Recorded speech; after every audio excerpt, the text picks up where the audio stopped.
형이 맨 처음 하늘을 난 것은 내가 7살 때의 일이다. 벽돌 공장 부지였던 공터에 어느 날 서커스단이 들어왔다. 학교에서 돌아온 형은 가방을 내던지기 무섭게 서커스 얘기에 열을 올렸다. 사자들이 링을 통과한대. 난쟁이가 줄 위에서 외발 자전거를 몬대. 쌍둥이 자매가 맞은편 공중그네로 새처럼 몸을 날린대. 디테일은 그때그때 달랐다. 사자들은 불붙은 링을 통과하기도 했고 난장이는 눈을 가린 채 외발 자전거를 타기도 했으며 쌍둥이 자매는 공중 제비를 돌며 호공에 몸을 날리기도 했다. 토시 하나 바뀌지 않는 것도 있었다. 인간 대포할 묘기만큼은 매번 눈으로 본 것처럼 말했다. 어마어마한 대포야. 어른이 들어갈 정도로 커. 어른이? 형은 내가 이렇게 되묻는 것을 좋아했다. 자신이 대포를 만들기라도 한 것처럼 자부심에 찬 얼굴로 고개를 끄덕였다. 인간 대포알이 들어가면 어디선가 북소리가 울려. 둥둥둥. 번쩍이는 구슬이 주렁주렁 달린 옷을 입은 사회자가 열부터 거꾸로 세면 북소리가 점점 빨라져. 마침내 열을 다 세면 뻥소리와 함께 인간 대포알이 높이 높이 날아가. 인간 대포알이 날아가는 모습을 묘사하던 형의 표정을 잊을 수 없다. 정수리가 찡할 정도로 달콤한 초콜릿을 한입 베어문 것 같은 얼굴. 서커스 공연이 끝나갈수록 형과 나는 초조해졌다. 입장료가 녹록지 않았다. 어차피 형과 나는 무일 뿐이었지만 아버지의 사전에 용돈이란 없었다. 다윗이 솔로몬에게 용돈을 주었다는 얘기가 있더냐? 정확히 말하자면 아버지의 성경에 용돈이란 단어는 없었다. 형도 가만히 있지는 않았다. 다윗은 솔로몬에게 나라를 주지 않았습니까? 형은 집에서 아버지에게 대꾸하는 유일한 사람이었다. 할아버지조차 아버지 말이라면 껌뻑했고 동네 사람들은 입만 열면 심판에 대한 무시무시한 말을 쏟아내는 아버지를 어려워했다. 언젠가 아버지는 말했다. 사람들이 나를 어려워하는 것은 그들이 지은 죄 때문이란다. 아버지는 이런 말도 했다. 용서받을 수 있는 죄와 용서받을 수 없는 죄가 따로 있다고 믿는 사람들 때문에 골치 아프구나. 그들은 구원조차 흥정하려 들지만 천국에는 주판도 저울도 없단다. 구원에 경중이 없는 것과 마찬가지로 죄악에도 경중이 없다.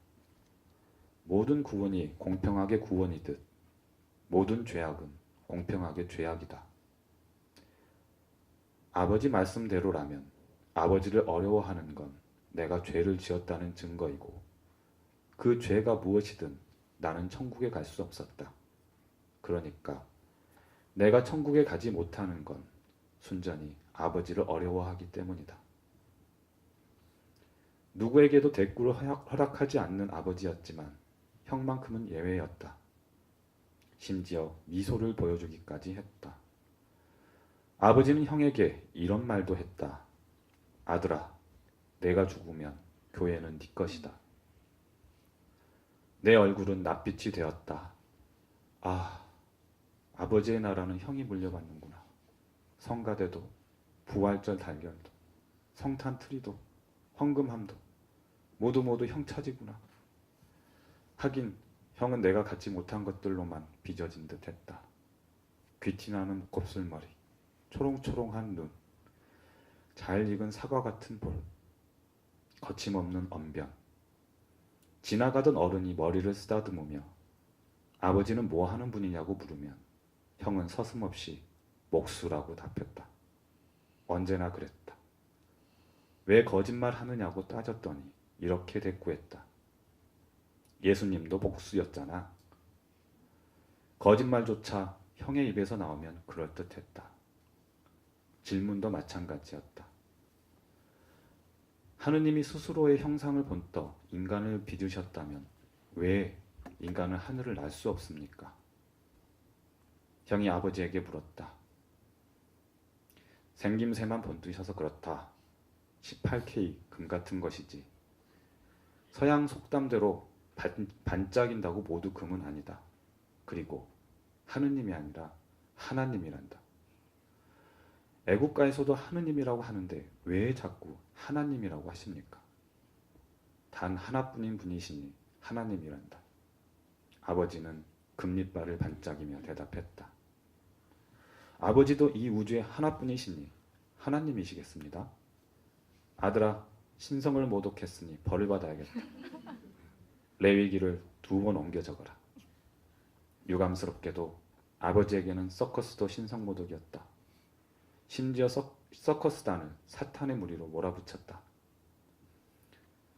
사탄의 어릿광대들이 가증스러운 눈속임과 천박한 볼거리로 어린 양들을 현혹하고 있습니다. 아버지는 세상의 모든 고통을 짊어진 표정으로 핏대를 올렸다. 배꼽을 드러낸 채 웃음을 파는 처녀들, 피리 소리에 맞춰 망측하게 몸을 꼬는 뱀들, 지옥의 마왕처럼 불을 토하는 이방인들 어쩌고 저쩌고. 아버지의 설교를 들을수록 나는 서커스가 보고 싶어 견딜 수 없었다. 서커스단의 마지막 공연 날은 주일이었다. 예배가 끝나고 사람들이 모두 밖으로 나가자 형은 소매에서 철사를 빼내더니 껌을 뱉어 끝에 붙였다. 형이 껌을 붙인 철사로 헝금한 구멍을 수석거리는 동안 나는 망을 보았다. 아버지와 어머니는 나란히 서서 신도들과 일일이 인사를 나누고 있었다. 심장이 방망이 질쳤다. 서커스를 보고 싶은 마음만큼이나 아버지가 벼랑간 들이닥치기를, 그리하여 형의 죄악이 백일하에 드러나기를 바라는 마음 또한 간절했다. 서커스를 구경하면서도 나는 가슴을 졸여야 했다. 외발 자전거를 탄 난쟁이가 줄에서 떨어질까봐, 쌍둥이 자매가 공중 그네를 놓칠까봐 그런 건 아니었다. 객석에 신도들이 있으면 어쩌나 싶어서였다. 마지막 공연 기념으로 관객 중에서 인간 대포알을 모시겠다는 사회자의 말에 형이 번쩍 손을 들자 나는 숨이 멎는 줄 알았다. 형이 대포에 들어갈 때도, 어마어마한 폭음과 함께 날아올랐을 때도, 사회자의 손을 잡고 만세를 부를 때도 내 머릿속은 어서 빨리 집에 돌아가고 싶다는 생각뿐이었다. 형이 믿기도 했다. 내가 미워한 것은 죄악을 저지른 형도, 동생을 죄악의 구렁텅이에 끌어들인 형도 아니었다.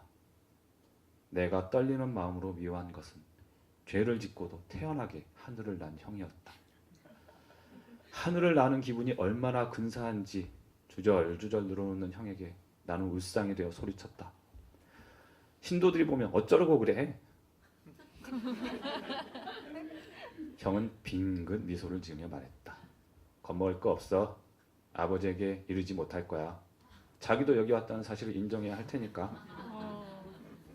나는 구원이라도 받은 듯 홀가분해졌다.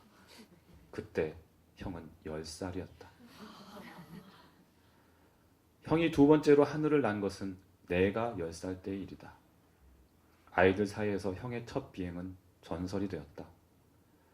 천막을 뚫고 하늘로 솟구쳤대. 구름 위로 사라졌다가 다시 나타났대. 아이들은 풍문의 진위를 나에게 확인하려 들었다. 사실대로 말하면 형을 깎아내린다는 오해를 살 테고, 시인하면 형의 주가만 더 올라갈 것이었다. 나는 형한테 직접 물어보라고 쏘아붙였다. 치사하다며 입을 삐죽이던 녀석들 중 형에게 직접 물어본 애는 한 명도 없었다. 어른들이 아버지를 어려워하듯 아이들은 형을 함부로 대하지 못했다. 또래는 물론 나이가 더 많은 축들도 그랬다. 형의 덩치 때문이었다. 형은 4학년 때 이미 웬만한 중학생만 했다. 비실비실해 2살 때부터 녹용을 먹였다는 할아버지의 말이 믿기지 않았다. 할아버지는 형을 칠성장군이라 불렀다. 형을 잉태할 무렵 어머니는 북두칠성이 치마폭으로 쏟아지는 꿈을 꿨단다. 별이 자그마치 7개. 할아버지는 손가락을 펼쳐 보이며 웃음을 감추지 못했다. 일사후퇴 때 흥남부두를 떠나는 상륙함에 혈혈단신 오른 할아버지는 형을 공군사관학교에 보내고 싶어 했다. 전쟁이 터지면 가장 안정한 곳은 군대고 개중 공군이 제일이라는 거였다. 할아버지는 아버지도 공군사관학교에 보내려 했지만 실패했다. 시력이 발목을 잡은 것이다. 대신 신학대에 보냈다. 목사를 만들기 위해서였다. 양키들과 친하면 전쟁통에도 무사할 수 있는데 양키들의 호감을 얻기에 그만한 직업이 없다는 믿음에서였다. 초등학교 입학 선물로 나에게 몽블랑 만년필을 사주며 할아버지는 말했다. 이 만년필이 너에게 귀한 친구를 만들어 줄 거다. 만년필을 가진 아이는 만년필을 가진 또 다른 아이를 알아보는 법이다. 만년필이 만년필을 부르는 게지. 명심해라. 너를 부러워하는 아이는 멀리하고 네가 부러워하는 아이를 가까이 해라. 할아버지 말대로라면 나는 영원히 친구를 사귈 수 없었다. 내가 부러워하는 아이는 형뿐이었으니까. 할아버지는 나를 막둥이라고 불렀다. 칠성장군이 멋진 별명이라는 것을 아는 사람은 막둥이가 별명도 뭣도 아니라는 것을 모를 리 없다. 교회에서는 목사님 둘째 아들이었고 동네 아이들 사이에서는 하늘을 난 아이의 동생이었다. 이세로 침을 뱉는 아이들은 나를 예수쟁이 새님이라고 놀렸다. 속상해하는 나에게 할아버지는 말했다. 믿음이 뭔지도 모르는 아이들의 말에는 신경 쓰지 마라. 새된 목소리로 하느님과 부처님이 싸우면 누가 이길지 내기를 거는 아이들 아니냐. 허황된 내기에 목숨 거는 어리석음으로 자기보다 강한 자들에게 죽을 때까지 복종하며 살아갈 영혼들이니 불쌍히 여겨라. 할아버지는 이런 말도 했다. 세상에는 사람 수만큼의 정의가 있어서 강한 자의 정의는 법이 되고 약한 자의 정의는 밥이 된다. 약한 자들은 자신의 정의를 밥과 바꾸기 때문이다. 숫기가 없어 남 앞에 나서는 곳조차 꺼들던 내가 반장 선거에 출마한 것도 형 때문이었다. 초등학교 3학년 때였다. 나도 뭔가 할 수 있다는 걸 보여주고 싶었지만 뜻대로 되지 않았다. 반장으로 뽑힌 애는 중국집 아들이었다. 반 아이들에게 짜장면을 공짜로 먹였다는 사실을 나만 모르고 있었다. 할아버지가 옳았다. 짜장면 한 그릇에 자신의 정의를 넘긴 아이들에게 지상의 천국은 교회가 아닌 중국집이었다. 형이었다면 중국집 아들에게 지는 일은 없었을 것이다. 중국집 아이는 중국집 수만큼이나 많을 테지만 하늘을 난 아이는 형뿐이었으니까. 모두들 형을 좋아했으니까. 반성문을 일기보다 자주 쓰는 아이들. 교실에 가만히 앉아있느니 차라리 학교 담장 위를 걷겠다고 떠드는 아이들. 종아리나 손바닥에 매자국 가실 날 없는 아이들. 담임선생의 면담 요청에 부모 대신 할머니나 이모가 오는 아이들. 상스럽고 거칠고 제멋대로인 아이들조차 형의 친구였으니까. 형이 두 번째로 하늘을 난 것도 그런 아이들 때문이었다. 누가 멀리 오줌을 갈기나 내기를 거는 아이들. 할아버지가 얘기하지 않았던가? 허황된 내기에 목숨을 거는 어리석음으로 자신보다 강한 자들에게 복종하며 살아갈 가여운 영혼이 있다고. 그런 애들은 엉터리 내기에 목숨을 걸기도 한다. 2층 높이의 축대 위에서 빨간 보자기를 두르거나 스파이더맨 가면을 쓴 채 스파이더맨이 더 세. 헛소리. 슈퍼맨이 더 세. 슈퍼맨은 하늘 날잖아. 저 형도 하늘 날아서 대장 본 거야. 네가 봤어? 하늘 나는 거 직접 봤냐고. 정말이죠? 뜬금없이 형에게로 향하는 화살. 팽팽해진 공기. 살얼음의 침묵 아래서 들끓는 흥분. 형에게 직접 묻는 건 처음이었다. 형은 전설이었으니까. 전설은 다른 사람의 입을 통해서만 얘기되는 법이니까. 현실로 끌려 나온 전설, 형의 얼굴이 돌이라도 씹은 것처럼 굳어졌다. 형의 명예는 축대 끝으로 내몰렸다. 아이들의 눈빛은 집단이 부추기는 잔인함으로 번들거렸다. 두려움을 감추기 위한 잔인함. 형의 시선이 축대 밑으로 향했다. 맙소사. 형은 정말 뛰어내릴 작정이었다. 내가 나섰다면, 두 눈으로 똑똑히 봤다고 증언했다면 아이들이 물러섰을까? 아이들은 이제 숨죽인 채 기대에 찬 눈빛으로 형을 주시하고 있었다. 자신들의 어리석음과 두려움과 죄악을 사해줄 존재를 갈망하면서 아이들은 기적을 원했고 형에게는 기적이 필요했다. 나는 형을 말릴 수 없었다. 말리고 싶지 않았는지도 모르겠다. 아니, 애당초 예수쟁이 샌님에게는 하늘을 난 아이를 말릴 재간이 없었다. 대신 나는 들고 있던 우산을 내밀었다. 병신, 쪽팔리게. 형이 눈을 흘기며 쏴붙이자 아이들 사이에서 와락 웃음이 터졌다. 얼굴이 화끈거렸다. 아슬아슬한 묘기를 앞두고 긴장감을 슬쩍 풀어주기 위해 등장한 어릿광대라도 된 기분이었다. 형은 우산 대신 빨간 보자기를 택했다. 형이 축대 끝에 발을 모으고 양팔을 벌린 순간 하늘을 날 수 있을지 모른다는 망상에 사로잡힌 것은 무엇 때문이었을까? 숙연해진 분위기 때문에? 빨간 보자기 때문에? 어쨌거나 형이라면 할 수 있을 것 같았다. 그러니까 형이라면. 형은 팔을 벌린 채 상체를 앞으로 기울였다. 빨간 보자기가 펄럭이는가 싶더니 형이 눈앞에서 사라졌다. 모두들 축대 끝으로 몰려갔다. 형은 비명조차 지르지 못했다. 기적의 반대말은 만유인력이다. 형은 머리를 꿰매야 했다. 7바늘. 밤하늘을 밝히던 북두칠성은 형의 머릿가죽에 흉터로 내려앉았다.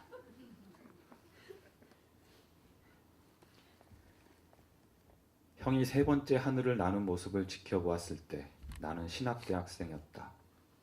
아버지가 그랬듯 시력이 나빠 공군사관학교는 엄두도 못 냈다. 할아버지에게는 미안한 일이지만 애당초 나는 파일럿에 흥미가 없었다.